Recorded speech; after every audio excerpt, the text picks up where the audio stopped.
Cette émission peut contenir des infos.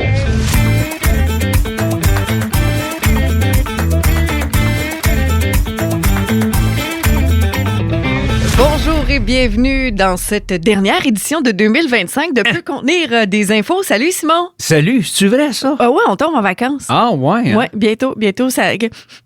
Ah, ça sent, c'est ça ouais, qui sent de même. Ça okay. ça sent les biscuits au gingembre, tu sais, ou les petits pains d'épices ou ces affaires-là. Ben oui, absolument. Ouais.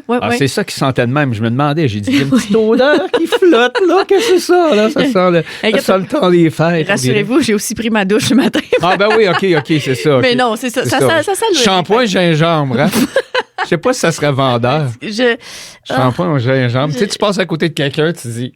T'as-tu fait une fournée de biscuits? Oui, t'es-tu roulé dans le cassonade? C'est mon shampoing. Hey, tant qu'à être dans les desserts, j'ai une question existentielle du temps des fêtes pour toi, Simon. Oui, vas-y.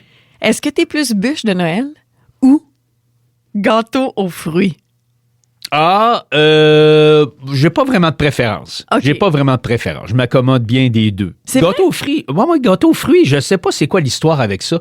Il y a bien du monde qui déteste ça ou qui méprise un peu le gâteau aux fruits, mais moi, ça me dérange pas tant le gâteau aux fruits. OK.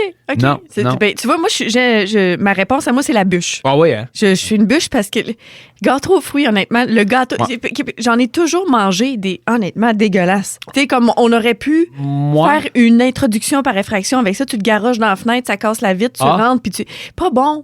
Ah ouais, Un moment donné, j'ai eu un débat avec une collègue journaliste quand je travaillais dans une radio, puis elle me dit, non, c'est parce qu'il n'a pas été bien fait. Puis je suis comme, arrête, là, tout le monde me dit que leur gâteau aux fruits est bon, puis ils sont tous pas mangeables les uns les autres. J'en ai pas mangé de pas bon. Pour être honnête, j'en ai jamais vraiment mangé qui me faisait bon. Non, ça m'est jamais arrivé. Ben, t'es chanceux. Mais de la bûche, par exemple, qui m'a levé, quand c'est trop sucré, là.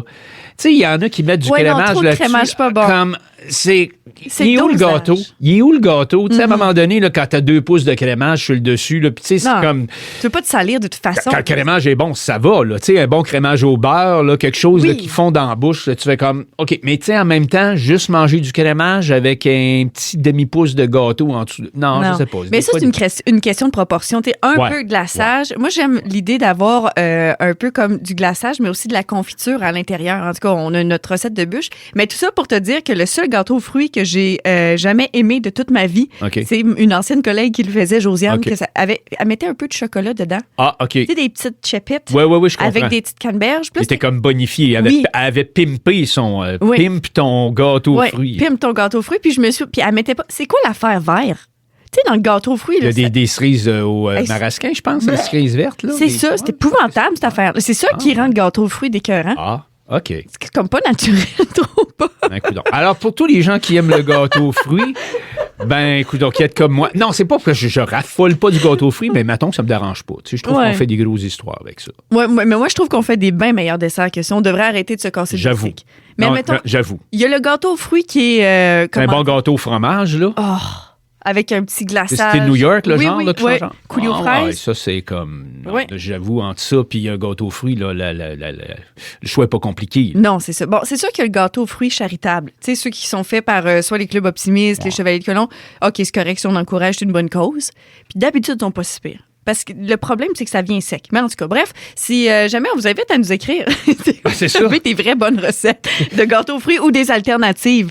Parce que il y a plein d'autres choses et plein d'autres desserts aussi qu'on peut se faire dans le temps des fêtes. Là, on n'est pas obligé de se faire violence et de manger du gâteau. Tu sais, quand t'es rendu, tu t'obliges à manger de quoi, là. Tu sais, il n'y a personne qui t'en a offert. Tu dis, ça me tente de me faire violence. Fait que tu t'en vas à l'épicerie puis tu t'en vas te chercher du gâteau puis tu te forces à en manger. Non, mais c'était plus dans l'optique où t'as genre ma tante Monique qui te regarde du coin de l'œil. Ah ouais. Elle est comme, vas-tu manger mon gâteau? Tu ne manges pas, petite ingrate, t'es pas fine, t'apprécies pas. Tu sais, comme, fait que des fois, tu manges le gâteau pour éviter du trouble, puis après ça, tu... Éviter les incidents diplomatiques. Exactement. Parce que t'invites du monde chez vous, il arrive avec un gâteau aux fruits, tu le prends, puis tu le parques à quelque part dans le coin, puis tu le manges pas, puis ils reviennent la semaine d'après, ou 2 semaines plus tard, après les fêtes, puis ils disent « T'as pas encore mangé mon gâteau aux fruits? » Non, je trouve qu'il décore bien la place. C'est beau, ça donne un look dans des fêtes. Je trouve pas que ça va avec mon sapin, c'est comme... une belle décoration. OK. Hey, tout ça pour vous dire qu'on vous parlera pas juste de dessert de Noël aujourd'hui. J'espère. Plusieurs gros sujets. Simon, tu vas nous parler de quoi?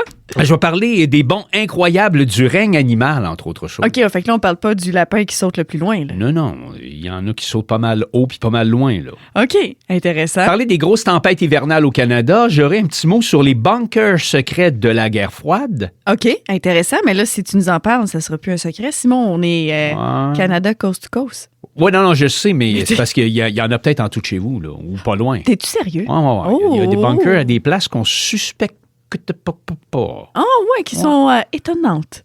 Ouais, genre que tu sais, tu vas chercher tes lettres, puis dans le sous-sol du bureau de poste, il y a peut-être un bunker. OK. Ça, c'est intéressant.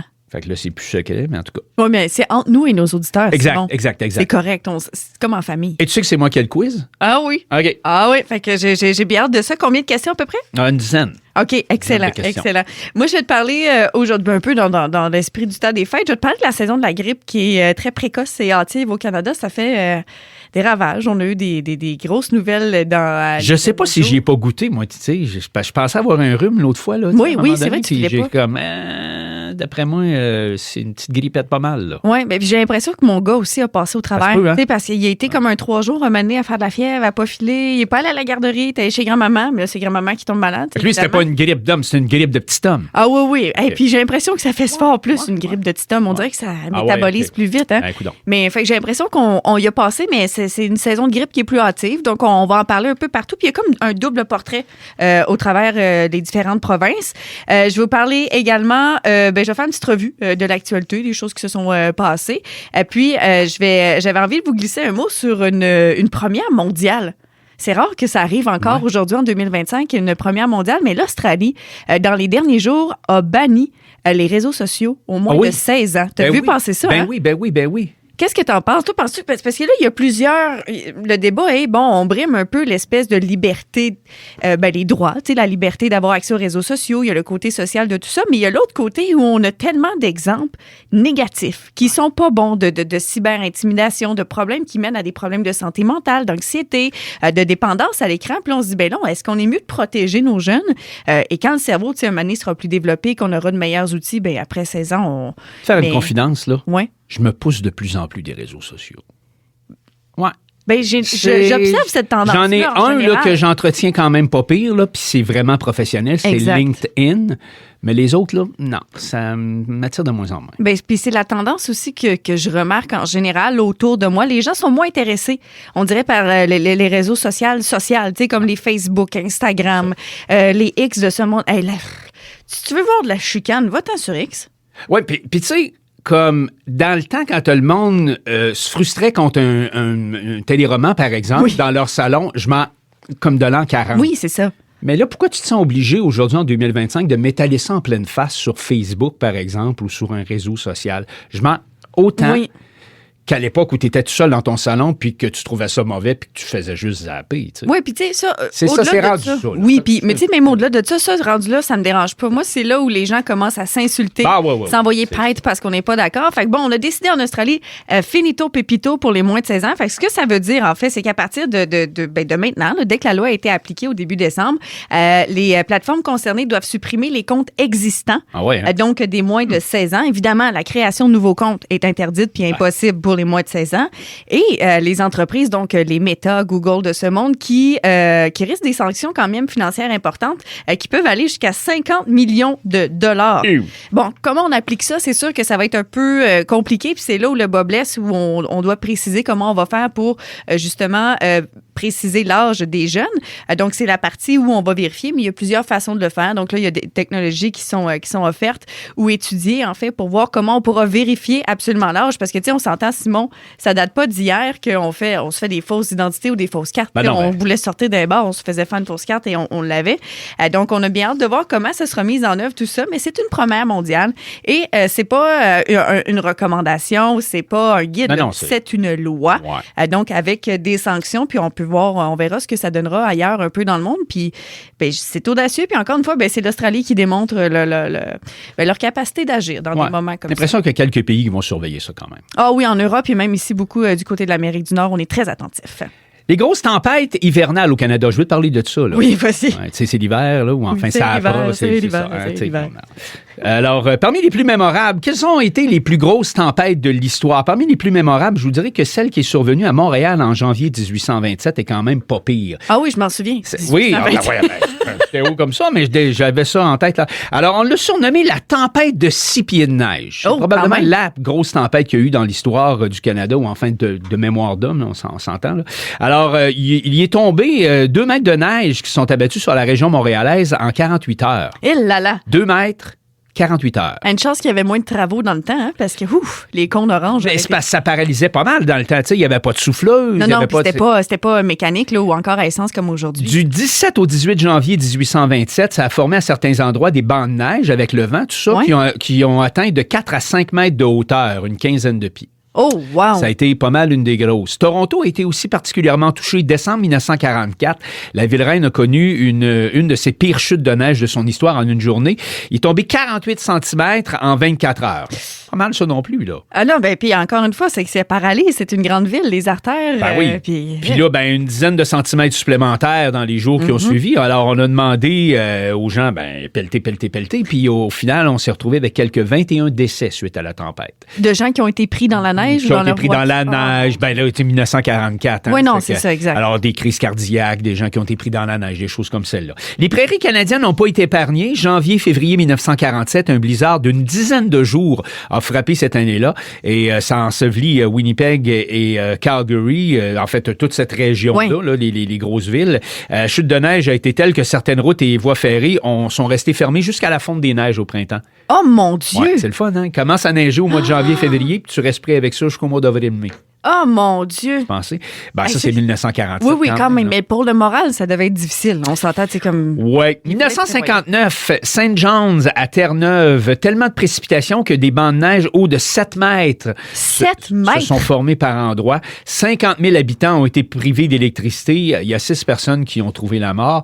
Mais l'un des hivers qui va demeurer parmi les plus mémorables, c'est celui de 1828-1829 au Québec. On l'a surnommé, je vais compléter avec ça, l'hiver de la Grande Neige. L'hiver, écoute ça, là. Cette année-là, il a commencé à neiger à la Toussaint, c'est-à-dire le 1er novembre, et la neige a continué de tomber pendant tout l'hiver 1828-1829. Il n'y a pas une journée où il n'y a pas Il a neigé neigé à tous les jours. tous les jours, jusqu'au printemps. Oh mon Dieu! Pas que c'était Ils ont des fini chutes avec de- combien? Ah, c'était effrayant. Il y avait tellement de neige là, que les gens qui travaillaient dans le bois, par exemple, les bûcherons, Ouais. qui n'avaient pas le temps de bûcher, il fallait qu'ils passent le temps quasiment à se faire des sentiers. Les débardeurs dans les ports ont passé leur hiver à déneiger, pas capables de construire de bateaux puis tout ça. Et les précipitations ont été à ce point importantes durant toute cette année-là que l'industrie maritime qui fabriquait des bateaux, là, si Ouais, on ouais, veut, là, les grands chantiers maritimes, les gars n'ont pas travaillé de l'hiver parce qu'ils étaient pas capables. Ben puis imagine ceux qui avaient des érablières quand ils ont dû entailler. Ben. Ils ont dû entailler où en baptême? Ben, tu dis, toi. Fait qu'avec toute la neige.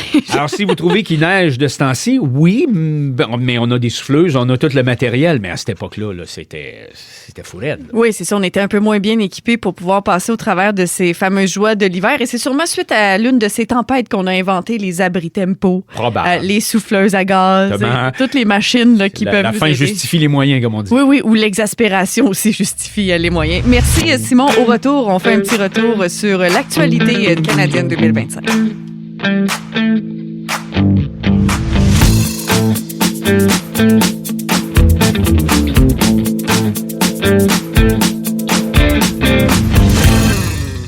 Restez en contact avec Le Contenir des infos. Écrivez-nous par courriel.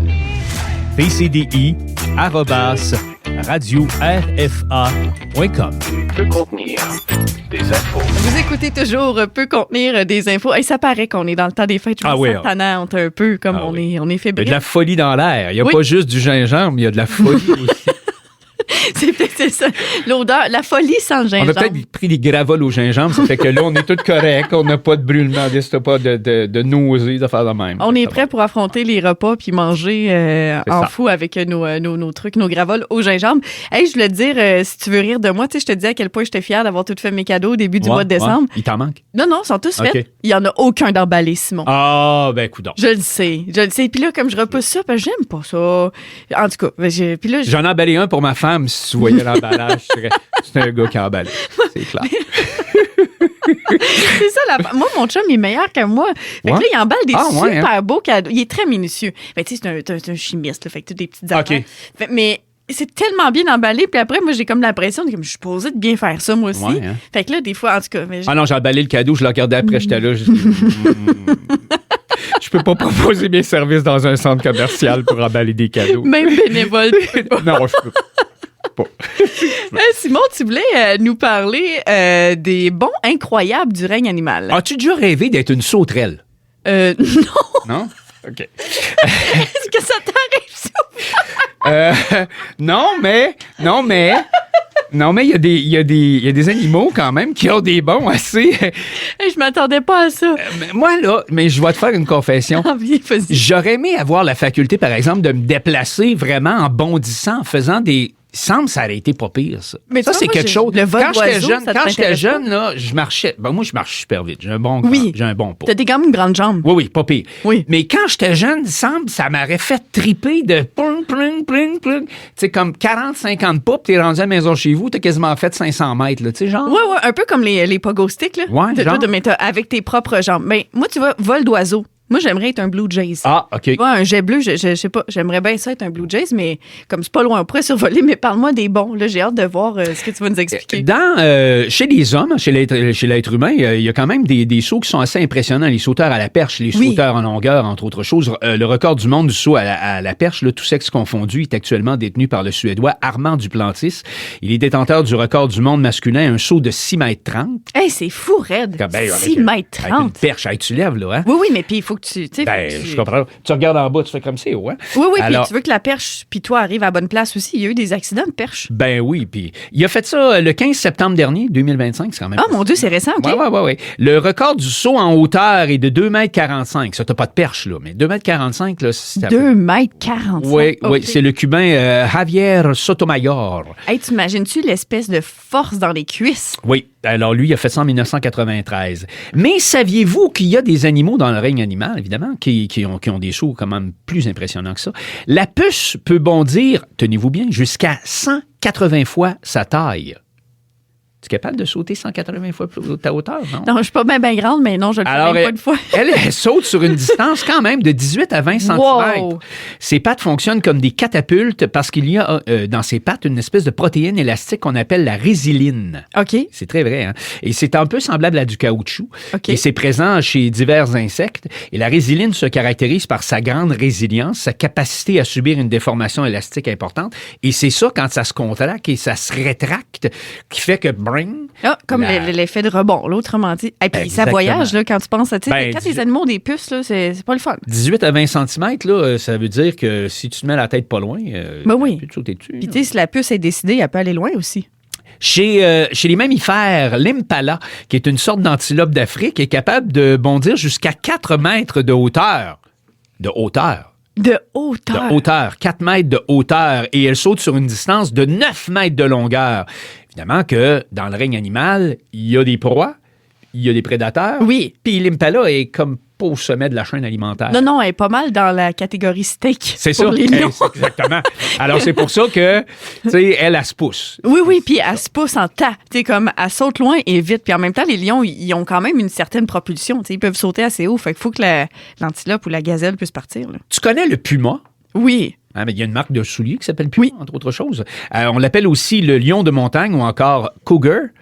Pas cougar. Oui, pour on parle pas qui de- court de- les balles. Là, Oui. pas ça. Alors, J'ai acheté ça, on va aller là, OK? alors, on est allé là. On salue Alors, les c'est cougars. un animal solitaire d'Amérique qui est capable de bondir jusqu'à... Tu sais, l'impala sautait à 4 mètres tantôt. Oui. Ben lui, il est capable de bondir jusqu'à 5 mètres de hauteur. Oh, fait qu'il est capable de sauter, attendre l'impala puis le croquer. Ouais, il est capable de. Mettons, il va sauter sur une branche, puis t'as la mort. Alors, des bons quand même remarquables qui lui permettent de sauter, entre autres choses, sur des proies qui sont dans des arbres, par exemple, des choses comme ça. Mais le règne animal, puis comme la force aussi de la morphologie des animaux, oui, c'est impressionnant. Exact. Le dauphin, mammifère marin hors du commun, réalise des sauts spectaculaires 7 mètres hors de l'eau. C'est beau. C'est beau en plus. Hein? Alors, le saut, les bons que j'allais dire l'eau mort. Au mort, saute pas tellement.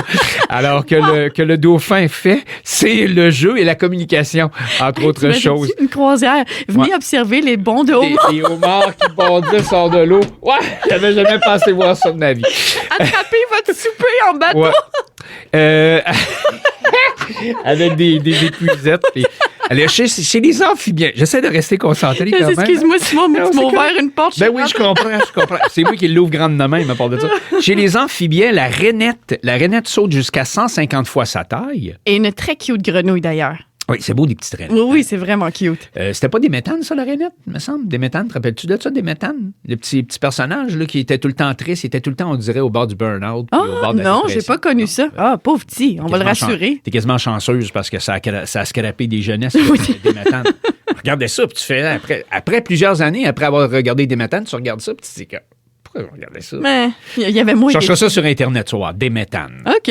Et il y a aussi des animaux qui sont passés maîtres dans l'art de réaliser des sauts dans des circonstances totalement improbables. Et je vais conclure avec ça. La chèvre de montagne, à titre d'exemple, peut sauter depuis des falaises hautes d'une 40aine de mètres. C'est vraiment Elle bondit pas par en haut, elle. Elle tombe par en bas, là. 40 mètres. Arrête de même. Hey, une chèvre, imagine voir ça tomber. Ouais. Elle fait ça, bien évidemment, et sur des parois rocheuses. C'est là qu'elle vit. Fait que, si tu veux, quelque mais part, c'est impressionnant de les voir se déplacer. Ils sont vraiment agiles. Et je vais clore avec le kangourou roux. Le kangourou roux. Qui est le plus grand de tous les kangourous et le plus grand marsupial vivant sur Terre. Il peut faire des sauts aériens jusqu'à 3,50 m de hauteur et jusqu'à 13 mètres de longueur. Wow. Il saute long comme un bungalow à tout de suite. Skippy. Ouais, Skippy le kangourou. Skippy. Ça, c'était une de mes émissions favorites, préférées, quand j'étais Skippy. Ouais, c'est à cause du sifflet ou à cause du... Ah, non, juste à cause de... Juste à cause du Skippy. Oui, juste à cause de Skippy. Je sais pas, je l'ai trouvé... Mais moi, je me rappelle encore du... Ah oui, il y a ça aussi peut-être. Il y a peut-être ce côté-là. Là, ça commençait... OK. Hey, on apprécie cet extrait musical parce que normalement, quand on met de la musique, YouTube ou l'Internet nous coupe pour nos extraits. Fait que maintenant, on les chante. C'est ça. C'est mauvais qu'on le coupera pas. Ils ne pourront pas le reconnaître. Hey, merci, Simon. Je voulais faire avec toi un petit tour de l'actualité 2025 parce que ça a été une grosse année. Je pense que si vous êtes un peu épuisé, c'est normal. Donc, on va y aller mois par mois. Là, on va faire ça un peu vite. Janvier, donc c'est début de l'année. Et qu'est-ce qui se passe en janvier au Canada? Justin Trudeau annonce sa démission. Déjà, ça va bientôt faire 1 an que Justin Trudeau vit sa vie. Puis que les médias n'ont pas fini de parler de son histoire avec Katy Perry. Donc, on s'en sortira jamais. Ça. Il fait quoi? Il fait des croisières, puis il s'embrasse sur le pont d'un navire, puis il y a des photographes. Puis... Oui, puis il va avoir des concerts, puis il en profite. Après avoir géré un pays, il faut bien décontracter un peu. Ça a été quelque chose. Février, maintenant, les tensions canado-américaines s'intensifient. Oui. Il y a un boycott informel aussi des produits américains qui gagnent en popularité un peu partout au Canada, et particulièrement dans l'Ouest et au Québec. Et les manchettes parlent d'une crise économique potentielle.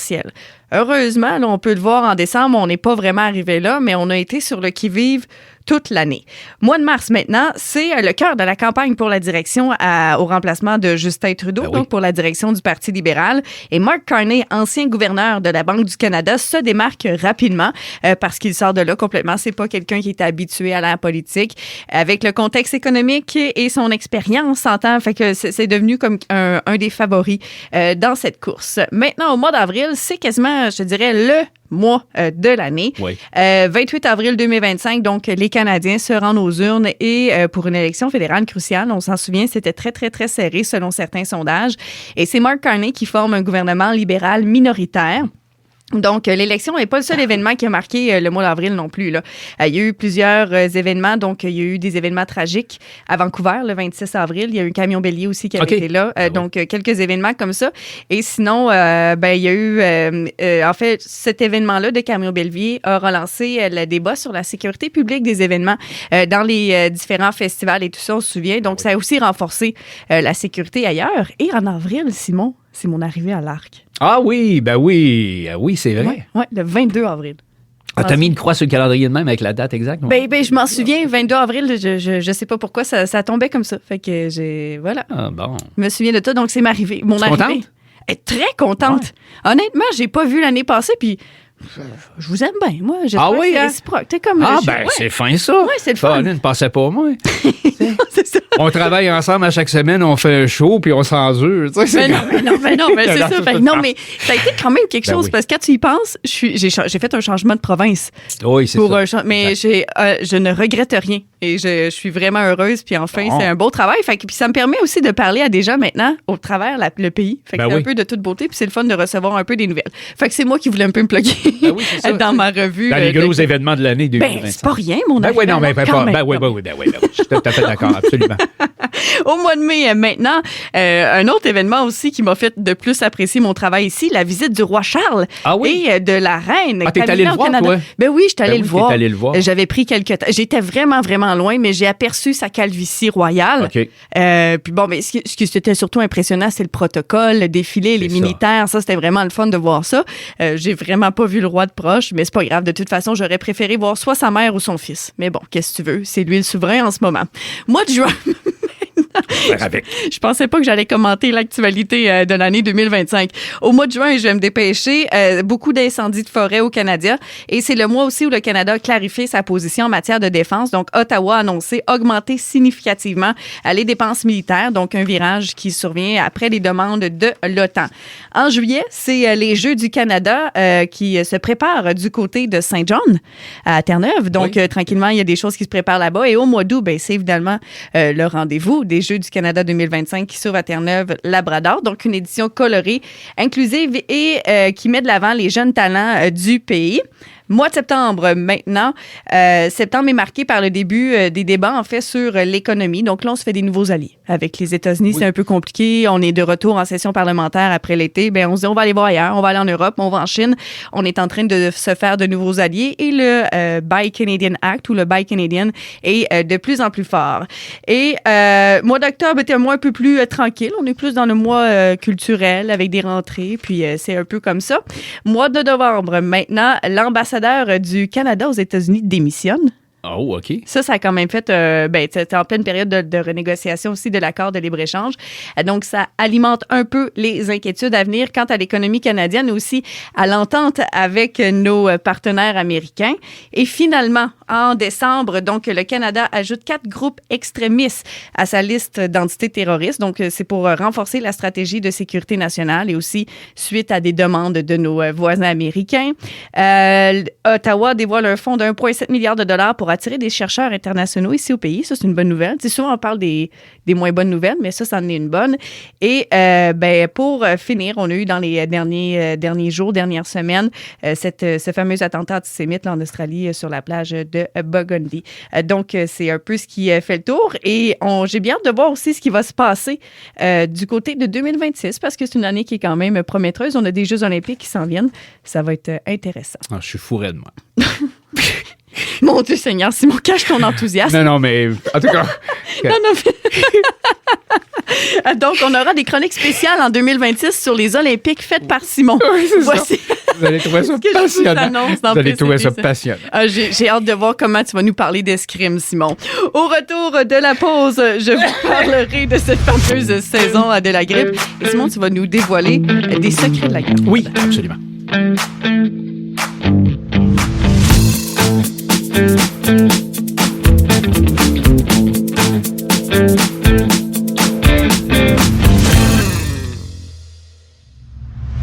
Avertissement. Cette émission Peut contenir des infos. Troisième bloc de cette émission qui s'appelle Peut contenir des infos. Et j'aime bien l'émission parce que, bon, ça peut en contenir et on peut aussi juste être un peu tannant. On peut aller dans le champ gauche. Oui, puis on peut être dans le champ. Loin. Comme dirait Roger Brulotte, elle est partie! Bonsoir, elle est partie.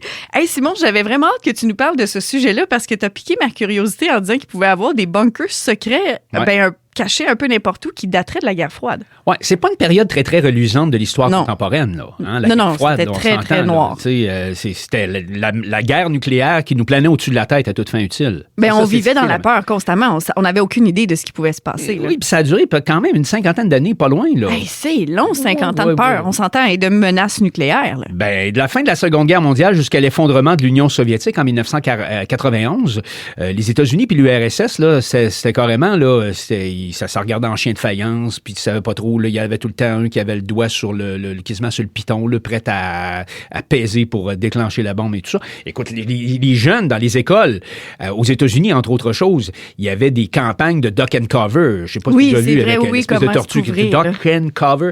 C'était ça, là. On entraînait les enfants, on les... Puis je pense qu'à quelque part, on les conditionnait, on les craquait à avoir peur de l'ennemi et à le détester. On faisait des films à la télévision. Ben, on avait besoin d'un méchant. Tu sais, pourquoi on vivait une espèce de période de peur comme ça? Ça prend un méchant qui nous menace, puis on a diabolisé l'URSS. Puis nous autres aussi, on a été affectés par ça au Canada, tant et si bien que pour se protéger de cette menace nucléaire, on a commencé à construire à une certaine époque un réseau de bunkers antinucléaires OK. pour assurer la continuité du gouvernement en cas d'attaque. Et là, je vais vous révéler quelque chose d'assez bien gardé. Saviez-vous qu'il y a plusieurs de ces bunkers-là qui étaient dissimulés dans des bâtiments publics, comme par exemple des bureaux de poste, OK. Ben, c'est quand même un lieu névralgique. On s'entend, c'est là où il y a la livraison du courrier. puis des édifices fédéraux? Ça fait qu'il y a bien des places à travers le pays que si tu rentres dans le bureau de poste puis que tu descends dans le sous-sol, il y a quand même une petite porte cachée avec quelque chose de creusé dans le sous-sol pour pouvoir toffer en cas d'attaque nucléaire. Hey, c'est intéressant. Mais ça, comme on peut pas le vérifier à moins d'avoir un passe-droit avec le postier. Oui, c'est ça. Ou la Puis ça s'est passé essentiellement dans les années 50-60, au plus fort de la guerre froide. C'est le gouvernement de John Diefenbaker qui a lancé le programme des bunkers antinucléaires qu'on a appelé affectueusement les Diefenbunkers. Oui, ben, en même temps, tout est dans tout, là. Il y avait le nom pour ça. Et si jamais vous piquez une pointe à un moment donné du côté d'Ottawa, à Carp, pas très loin d'Ottawa, il y a certainement l'un des plus célèbres d'entre eux. Il est gros. Il l'a déjà visité. Ah oui, non, j'ai jamais été. Ah oui, c'est vraiment gros. Là. Ah. Puis tu descends creux, là.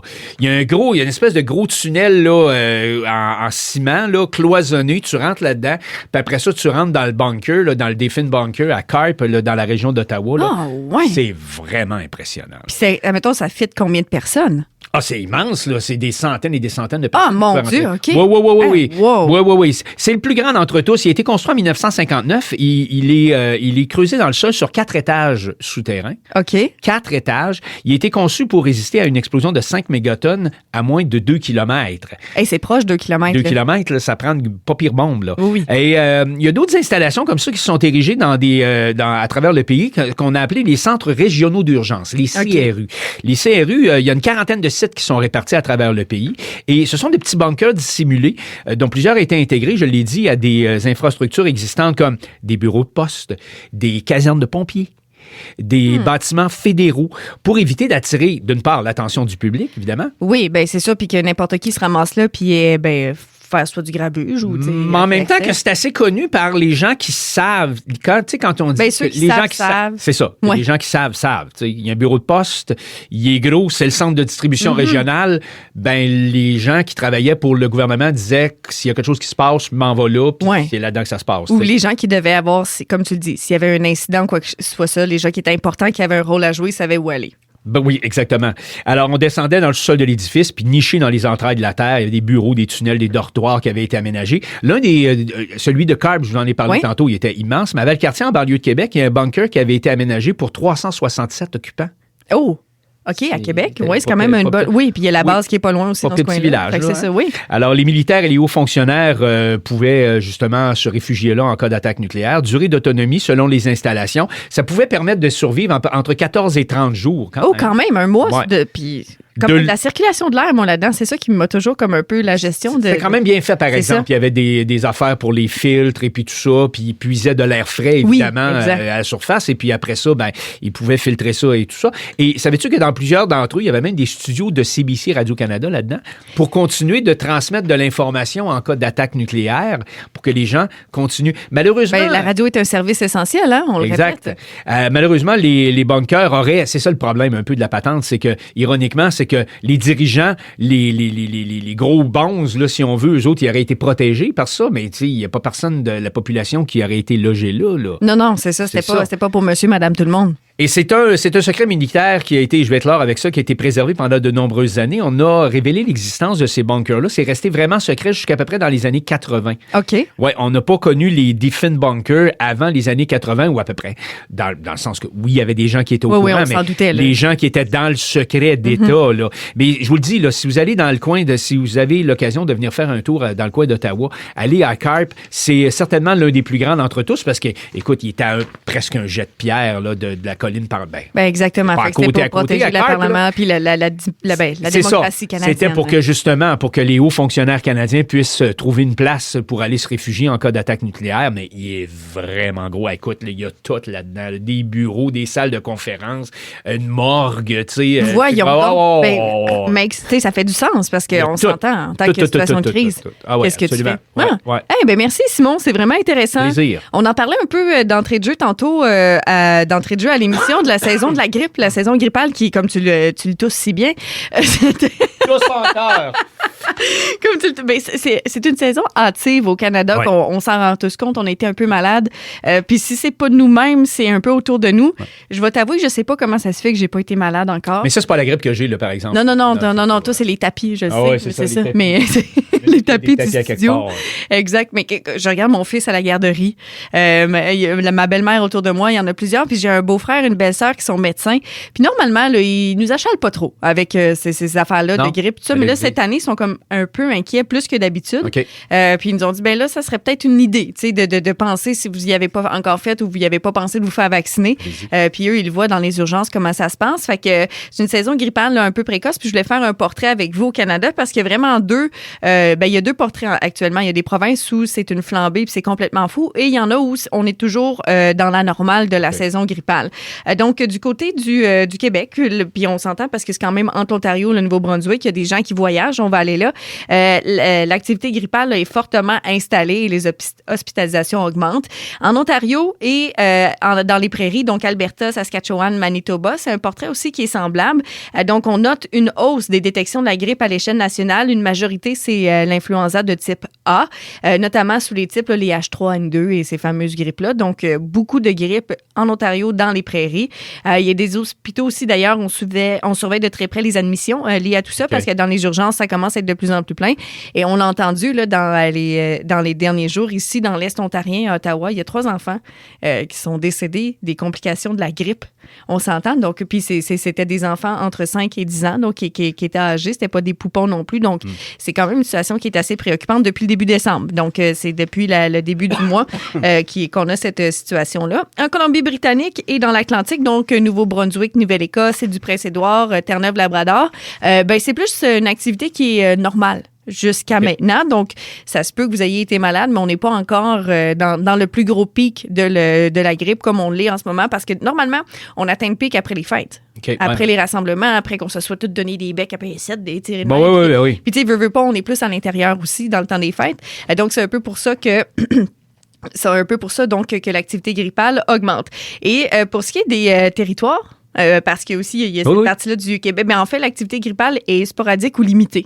OK. Donc, heureusement pour eux, jusqu'à maintenant, ils s'en sortent. Dans le nord-ouest, c'est ça. Yukon, okay. Exactement. Donc, du côté du nord, là, on s'en sort pour le moment, puis on prévoit une activité grippale pour cette année qui sera plutôt normale. Pourquoi la saison est précoce? Ben, il fait froid plus vite. Ah bon, c'est ça. Okay, il a fait froid plus vite. On est en dedans. Oui, c'est ça. Ben, les conditions climatiques ont changé. T'sais, on a eu un hiver un peu plus... On a eu des grands froids déjà, quand même, pour décembre, novembre. Là, Clairement. C'est rare que je sors ma tuque et mon cache-cou. À cette période-ci de l'année, sauf pour aller faire des sports d'hiver. Mais là, pour marcher, là, on s'entend, c'est quand même plus froid.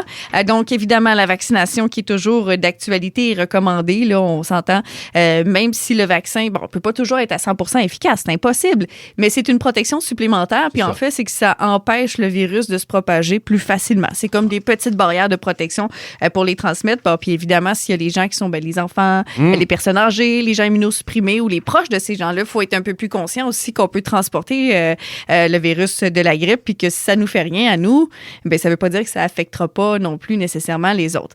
Quelques petits conseils pour rester en santé, ben faites-vous vacciner pour la grippe. Deuxième conseil, lavez-vous fréquemment les mains aussi. Oui, hein? Puis évitez les poignées de main inutiles, tu sais, comme on peut se saluer. Puis Se laver les mains, ça aide, hein? Ouais. Oui, se laver les mains. Ben, c'est un conseil niaiseux, Simon. Je suis ironique, là. Oui, je sais, mais moi je le sais, mais il faut le répéter pareil. Ben oui. Puis même si on a passé au travers d'une affaire épouvantable qui s'appelle la pandémie, puis on est devenu un peu fou, ben comme faut faire ces rappels-là. Fait que, lavez-vous les mains et évitez les contacts rapprochés si vous avez des symptômes. Si vous êtes malade, là, restez à la maison, vous en voudra pas, de prendre soin de vous. Et bon, après le pic à surveiller, ce sera de voir qu'est-ce qui va se passer après le temps des fêtes. Est-ce que ça va se poursuivre? Est-ce que ça va se stabiliser? On verra bien, mais évidemment, soyez prudents avec tout ça. Puis si vous êtes malade, tu sais, la grippe, si vous êtes malade, soyez prudents. Ce qu'on veut pas propager ensuite, ce sera cette fameuse gastro. Hey, j'avais pogné il y a quinzaine d'années, peut-être 2009-2010, quelque chose en genre. J'avais pogné la H1N1. Il y avait eu le gros épisode de H1N1 à cette époque-là. Oui. On avait tout pogné dans la maison chez nous, je veux dire. Sérieux? Oui, puis on avait un bébé naissant là, à cette époque-là, mon plus jeune. Là, marcher ses coudes puis marcher ses genoux pour te déplacer dans la maison tellement t'es pas capable de tenir debout. Là. T'es-tu sérieux? Ah non, mais c'était vraiment effrayant. Là. J'avais jamais été malade de même dans ma vie. Là. J'ai pogné des rhumes, des affaires de même. Ouais. Mais ça, là, la AH1N1, m'en souvenir là, pour le restant de mes jours. Ça avait fait. Moi, je me suis Ah non, dit ça avait l'espèce fait, de frénésie. Moi, j'étais au cégep à Jonquière à l'époque, puis mon père, je me suis dit, m'avait appelé. Il y a une campagne de vaccination, fais-toi vacciner. Puis je suis comme, voyons, père, que tu m'appelles pour me faire vacciner. Puis là, lui, il travaillait aussi dans le réseau de la santé, puis il m'avait expliqué, puis j'ai fait, OK, on va aller se faire vacciner. Mais ça aussi, ça avait été. C'était solide. Puis il y a des souches, comme ça, qui sont plus fortes, puis on n'est pas équipé pour ça. Au retour de la pause, Simon, le quiz. Le quiz, l'année 2025. Oh, le quiz. j'ai Retour hâte. sur les gros événements.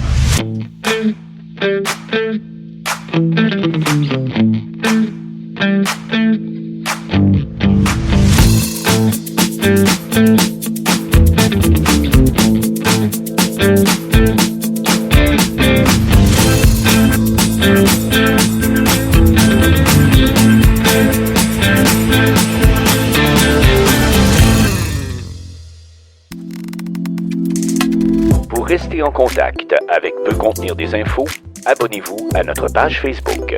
Si vous avez des idées, des suggestions ou des questions à nous soumettre, écrivez-nous par courriel pcdi@radio-rfa.com. Quiz. Ça dépasse tout ce que j'ai pu imaginer.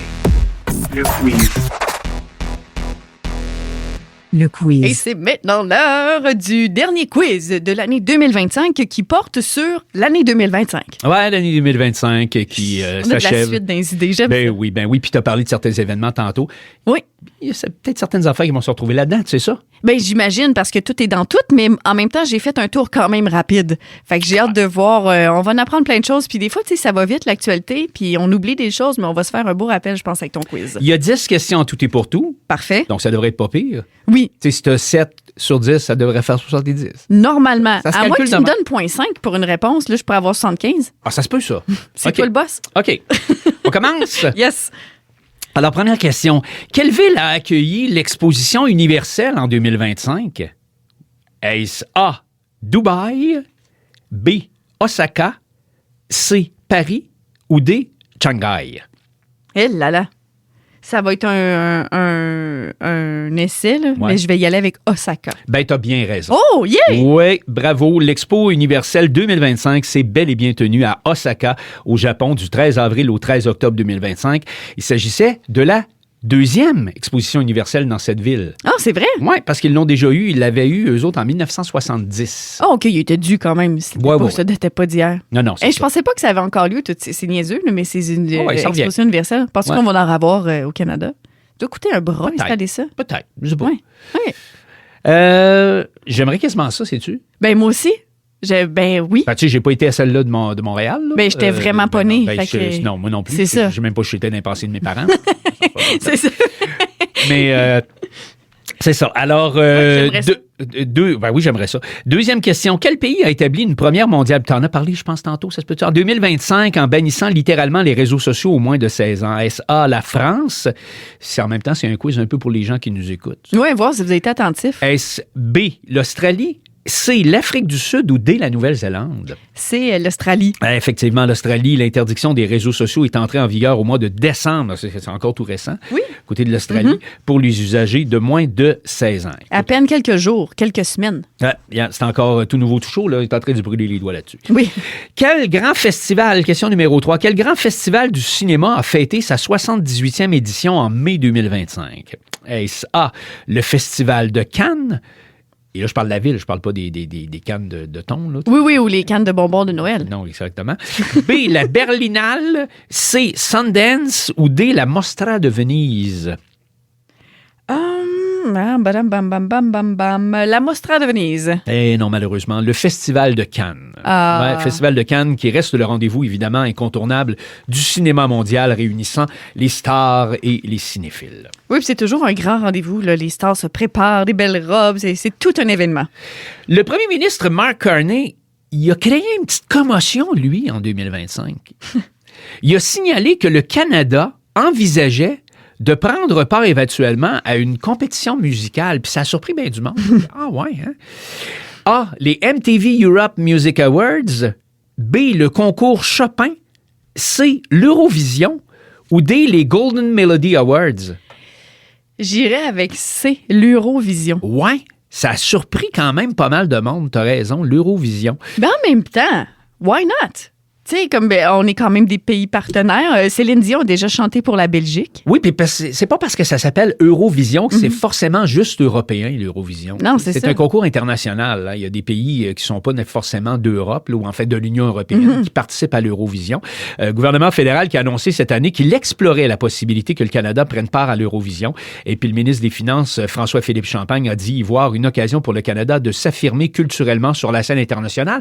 En même temps, c'est une espèce de petit pied de nez qu'on veut faire aux Américains en disant, regarde, capable de briller, nous autres aussi, sur la scène internationale, sans forcément toujours être collé le nez sur les États-Unis. C'est un petit peu ça, l'histoire. Exactement. Puis en même temps, il y a des pays d'Europe qui sont venus chercher des Canadiens notables pour chanter. Tu sais, je t'ai parlé de Céline Dion, il y en a eu d'autres. Alors pourquoi ne pas juste utiliser nos propres talents pour le faire? Charlotte Cardin, qu'est-ce que t'en penses?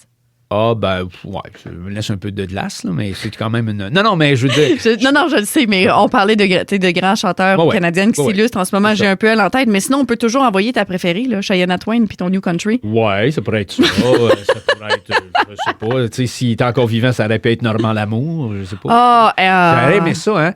La poignée de porte, le petit oiseau, il riait puis brillait. Je pense pas qu'on aurait été réinvité, peut-être. Je pense pas, hein? Je vais faire un petit peu de politique, juste un petit entrefilet. L'Eurovision, j'ai pas trop de problème. Là où je débarque, par exemple, c'est quand il y en a qui disent que le Canada devrait adhérer à l'Union européenne. Oui. Non. Là, je fais comme, OK, calmons-nous. On peut faire des pactes économiques, là, mais de là à dire qu'on va devenir un membre de l'Union européenne. Là. Non, on n'a même pas de pont pour se relier. Ben, tu sais, c'est ça. Hein? En plus, c'est passé. Comment ça prendrait de matal pour faire un pont pour... Si c'est pas direct, on peut pas s'allier. Ben, rendu là, on peut demander au premier ministre du Québec puis nous faire un tunnel. Oh oui, mais ça, c'est pas fait. Ça, c'est un troisième lien, peut-être. Quel grand procès parmi ceux-ci a attiré l'attention en France? C'est ma 5e question. Est-ce... tu vas rire, les choix de réponse sont pas pris. Est-ce A, l'affaire du Moutier? Est-ce B, l'affaire Sarkozy? C, l'affaire Tournesol? Ou D, l'affaire Romane? Il y a une de ces affaires-là qui a marqué l'attention, un grand procès qui a marqué l'attention en France. L'affaire du Moutier, l'affaire Sarkozy, l'affaire Tournesol ou l'affaire Romane? J'irais Sarkozy. Ouais, c'est Nicolas Sarkozy. C'est ça. Ouais, l'affaire Sarkozy, c'est le procès de l'ex-président français qui a été jugé pour corruption en raison de soupçons de financement illégal libyen. Puis il a fait ben pitié. Écoute, il a trouvé le tour d'écrire un livre pour dire comment est-ce qu'il faisait pitié en prison. Je pense qu'il était là 2 mois, 3 mois de changeant. Il a écrit un livre, tu sais. C'est pas facile. C'est pas facile. Mais j'ai hésité longtemps avec l'affaire Tournesol parce que ça, c'est toute une affaire. Ouais, c'est une grosse affaire. C'était vraiment un des gros albums de Tintin, j'avoue, l'affaire Tournesol. L'affaire du Moutier, connais-tu l'affaire du Moutier? Oui. Oui, c'est la chanson, c'est ça. C'est The Box, là. Exact. L'affaire du Moutier. Oui. Aussi, c'était très bon, mais ça date de pas mal plus loin. C'est particulier aussi quand tu y penses. Ben, ce pape est mort en 2025. Est-ce A, le pape Benoît XVI, j'allais dire Benoît XVIII, tu sais. le pape François, le pape Léon XIV ou D, aucun pape n'est mort en 2025? Oh, c'est chiant, ça. Pape François, il est mort. Ouais. On a eu un nouveau pape. Ouais. Es-tu mort en 2025, tu penses? D'après toi? Oh, j'aime pas ta face. J'aime pas ta face. Non, mais c'est parce que tu me fais douter. Je vais dire pas de pape est mort. Non, Ah. le pape François il est bien mort. Il s'est éteint le 21 avril 2025. Le pape Léon XIV, lui, a été élu conséquemment au décès, évidemment, Oui. du pape François. Au conclave, suite au conclave. C'est ça. Le 8 mai, il a succédé justement au pape François. Juste, pape Benoît, il est mort. Il est déjà mort. Oui, Oh, le pape... oui, il fait un petit bout qui est mort, Benoît XVI, Benoît XVI. Oui, Benoît XVI. Pas 4 ans, je sais pas trop. Là. Au moins, c'est ça. Juste pour être sûr, pour ma culture générale. Il me semble. Oui. Lequel de ces artistes bien connus n'est pas mort en 2025? OK. Alors, tu sais, t'as qu'à faire d'immortalité. Alors. Ben oui, tant qu'à être dans la nécrologie. Alors, est-ce A, Val Kilmer? Est-ce B, Brian Wilson? Est-ce C, Ozzy Osbourne? Ou D, Alain Delon? Bon, vas-y, il est mort. Lequel qui n'est pas mort en 2025? Val Kilmer, il est mort. Val Kilmer, Brian Wilson, Ozzy Osbourne ou Alain Delon en 2025? Je vais y aller avec Brian Wilson. Non, malheureusement. Ah. Ils sont Val Kilmer, Brian Wilson, Ozzy Osbourne sont morts en 2025. C'est Alain Delon. Il est mort l'année passée. Ah. Ouais, il est mort en 2024. là. Bon. Il est décédé au mois d'août 2024. Fait qu'il y avait une petite poigne là-dedans, Alain Delon. Puis je suis tombée direct dedans. Mais je savais pour les autres, par exemple. Là, c'est une petite poigne. Ben, une petite pogne. Moi-même, personnellement, je ne regardais pas la Ligue nationale de hockey. Je ne serais même pas capable de donner la réponse. J'espère que toi, tu vas l'avoir. Quelle OK. équipe de la LNH a remporté la Coupe Stanley en 2025? En 2025? Oui, cette année. Là. C'est l'année qui vient de finir. Là. C'est pas les Panthers? Ça se peut, oui. Oui, c'est bien ça. Les Panthers à Floride, Ah, hein? Ouais, c'est ça. exactement. C'est leur deuxième fois. Oui, exactement. Les Panthers de la Floride qui ont Yes! remporté la Coupe Stanley. Alors, j'avais comme choix de réponse les Oilers d'Edmonton, le Wild du Minnesota, puis les Golden Knights de Vegas, puis évidemment les Panthers, mais tu l'as donné. Oui, puis c'est leur deuxième fois qu'ils Oui, gagnaient oui. de suite. Puis là, je pense qu'ils s'en vont pour le three-peat. Ils essayent de faire ça 3 Ouais. fois. Mais je sais Ils pas. vont être capables. Je sais pas. Là, j'ai pas suivi à date le hockey cette saison-ci, pas mal. Ben, moi non plus, hein, me dire C'est ça qui arrive. le hockey. J'ai regardé l'autre soir, il y avait le Canadien qui jouait, puis je suis tombé là-dessus, puis j'ai fait comme il jouait contre les Rangers de New York. OK, ouais. Ça fait pas tellement longtemps de ça. Puis j'ai regardé le début, puis à la fin, quand j'ai pris le lendemain qu'il avait perdu en prolongation, puis j'ai trouvé ça drôle parce que je me suis dit, tu sais, quelle belle façon de rendre hommage ou de rendre son coach fier, de réussir à mener 3-0 dans une partie. Puis de perdre en prolongation, tu sais, je veux dire, c'est comme le Pour ça, moi, coach. j'écoute les sénateurs. Ouais, puis là le coach, il doit-tu être à, je veux dire, ma gang de vous autres. Oui, mais des fois, les revirements de situation, hein. Des fois, Ouais. en rondelle, t'as pas de notre bord, les gars. C'est ça. Quand la patinoire elle penche un peu plus d'un Oui, bord, c'est ça, ou les arbitres. Oui, ben oui, les fameux arbitres. Le dos large. Quel anniversaire tristement célèbre a-t-on commémoré en 2025? Est-ce le 10e anniversaire des attentats du Charlie Hebdo? Est-ce B, le 20e anniversaire des attentats du World Trade Center? Est-ce C, le 60e anniversaire de l'assassinat de John F. Kennedy? Ou D, le 40e de l'assassinat de John Lennon? Bateau. J'hésite entre. C'était quoi le premier? Le 10e des attentats de Charlie Hebdo. Ouais, celui-là puis JFK. J'hésite entre les deux. Mais je vais. 63 2000. Non, je vais y aller avec Charlie Hebdo. Ben voilà. Oui. Alors, c'est effectivement le 10e anniversaire des attentats du Charlie Hebdo, 17 janvier 2015. Donc, on a célébré ça en début de cette année 2025. Les attentats du World Trade Center, écoute, c'est survenu en 2001. Oui, c'est ça. Comme il n'était pas là avec le 20e. Là. L'assassinat de Kennedy en 1963 et John Lennon avait été assassiné, lui, en 1980. Ah, 80. Oui, c'est ça. Donc, c'était pas ça. Ouf, mon calcul a été bon. Yes! Et on conclut avec notre 10e et dernière question, et c'est un vrai ou faux? OK. Les Blue Jays de Toronto ont vaincu les Dodgers de Los Angeles à la Série mondiale et remporté le trophée ultime des Ligues majeures. C'est fou. Ben oui, je viens de Mon briser petit les cœur. cœurs. Ben oui, Mon petit alors cœur, c'est faux. Simon. Ben oui, qu'est-ce que tu veux? J'aurais bien aimé ça, mais les champions les plus récents, ce sont bel et bien les Dodgers de Los Angeles, vainqueurs de la Série mondiale 2025 face aux Blue Jays de Toronto, en 4 parties contre 3 pour l'équipe torontoise qui en avait gagné. Mais moi, je pense que ça... Ah, mais c'était Ils- toute une série. Honnêtement, on a vécu du beau baseball. Je dis pas ça souvent, là, mais je pense qu'ils se sont fait voler la Série mondiale. Ben. C'est ça. Mais Ben. tu sais, ça, c'est du chauvinisme, puis je l'assume. Puis, non, mais en même temps, les Dodgers, c'est l'équipe la plus Ben oui, La plus chère, la plus hausse masse salariale qui vaut le plus. Là. Je pense que les Ligues majeures ne voulaient pas nécessairement que les Dodgers perdent parce qu'ils se disaient dans deux autres, écoute, à grosseur, à masse salariale qu'ils ont, puis avec les noms qu'ils ont sur le payroll. Mais en même temps, c'est pas ça qui devrait influencer. Non, je sais. C'est le talent, le bâton puis la balle. Hey Simon, je devrais t'appeler Nostradacim parce que j'ai eu 70 %. Ah, ben je savais. Hein? Comme tu as prédit au début du quiz, 70 70 % Ben bravo. Merci, c'était vraiment intéressant. Bon temps des fêtes à toi, Simon. Ben vous autres aussi, mesdames, messieurs. Ben oui, profitez-en bien en famille. Ça prend des beaux parties, c'est le fun, mais il faut aussi se reposer, prendre soin de soi puis s'écouter. Arrivez pas la langue à terre au mois de janvier. Là. On vous non, ça va être là, on va à la relâche, hein, parce qu'il faut voir les objectifs. Donc, on vous souhaite un beau temps des fêtes, puis nous, on se retrouve dans la semaine du 5 janvier. Salut.